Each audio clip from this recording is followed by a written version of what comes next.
period.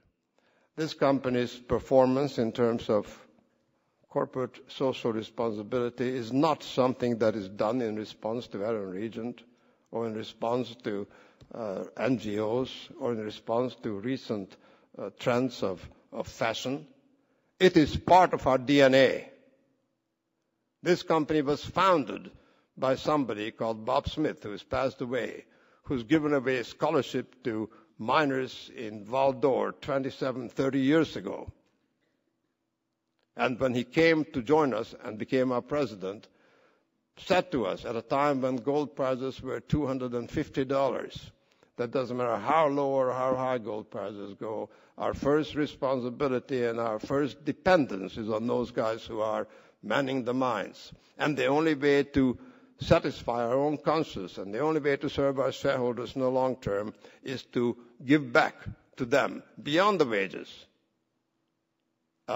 dignity, an approach to life that Barrick, in his case it wasn't even called Barrick at the beginning, can only provide by employing these people and by providing for their families. And number one, particularly in Quebec, where at that time, of course, every miner had 15 children. And it was hard to save from your miner's salary the kind of educational requirements. And who but Bob Smith said, the way to do this is to say that any miner who's been with Barrick for 3 years, we are going to, if their kids qualify, we're going to put aside funds to educate them. Since then, his legacy has been reinforced, strengthened, and expanded way beyond education into every area of human activity. Yes, we have hospitals. Yes, we provide clean water. Yes, we provide housing.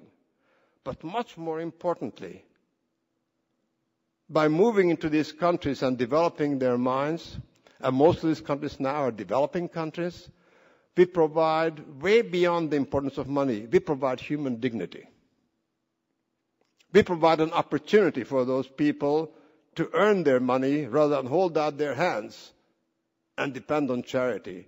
And if anything has been proven and has been taught by the global society over the past quarter century or past half a century, is that if there is a choice between creating dependency or a choice of giving them opportunity and dignity, inevitably the second alternative is what produces the long-lasting results. That's where Barrick is so outstanding. That's where Barrick, as a Canadian company with Canadian ethics, with Canadian values, with Canadian morality, has been able to operate throughout the world. And yes, we are attacked. We are attacked continuously, and we are attacked often by a very noisy and very articulate opposition.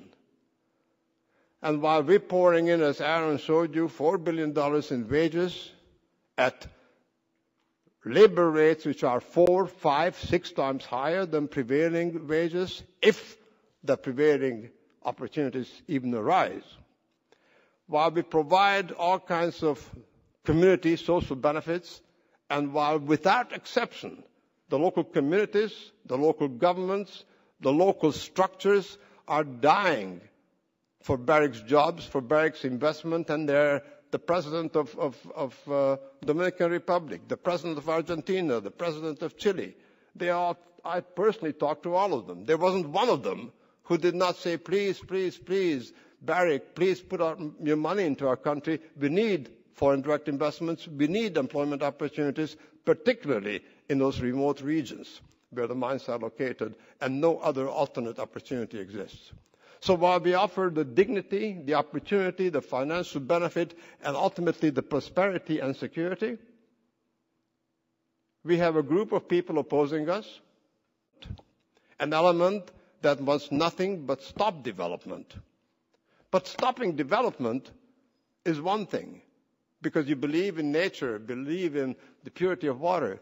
But please, what can they offer to those 20,000 people we employ?